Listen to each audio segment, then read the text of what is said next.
शेर और मच्छर की कहानी। जंगल के राजा शेर को अपनी शक्ति पर बड़ा घमंड था।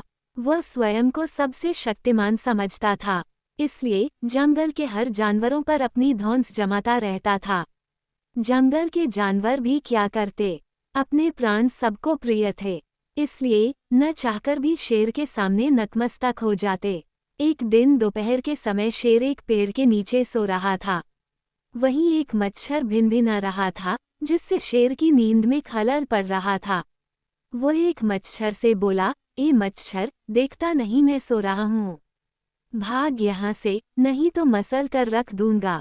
मच्छर बोला, क्षमा करे वनराज, मेरे कारण आपकी नींद में व्यवधान उत्पन्न हुआ, किंतु आप मुझे ये बात नम्रता से भी कह सकते हैं।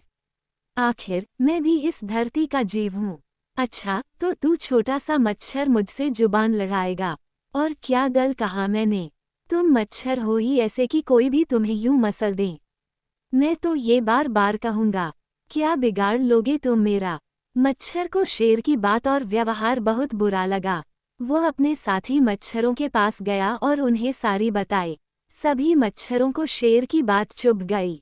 उन्होंने तय किया कि इस संबंध में एक बार सब मिलकर शेर से बात करेंगे। सभी मच्छर शेर के पास पहुंचे और बोले, वनराज, हमें आपसे बात करनी है। जल्दी बोलो, मुझे तुम जैसों से बात करने की फुर्सत नहीं है। शेर बोला, वनराज, आप होंगे बहुत शक्तिशाली, किंतु इसका अर्थ ये कतई नहीं है कि आप अन्य जीवों और प्राणियों का मजाक उड़ाएं या उन्हें नीचा दिखाएं। मच्छर बोले, मैंने जो कहा सच कहा। मैं सबसे शक्तिशाली हूँ और मुझे कोई हरा नहीं सकता। घमंड में चूर शेर गरजा। ऐसा नहीं है, अगर आप शक्तिशाली हैं तो हम में भी इतना सामर्थ्य है कि आवश्यकता पड़ने पर हम किसी का भी सामना कर सकते हैं और उसे हरा सकते हैं। हम आपको भी हरा सकते हैं। मच्छर भी चुप न रहे। ये सुनकर शेर हंसते हुए बोला, तुम लोग मुझे हराओगे? तुम लोगों की इतनी हिम्मत कि मेरे सामने आकर ये बात कहो? मेरी शक्ति का अंदाजा नहीं है तुम्हें, अन्यथा ऐसा कभी नहीं कहते। अभी भी समय है, भाग जाओ यहाँ से, नहीं तो कोई नहीं बचेगा। शेर के घमंड ने मच्छरों को क्रुद्ध कर दिया। उन्होंने ठान लिया कि इस शेर को मजा चखा कर ही रहेंगे।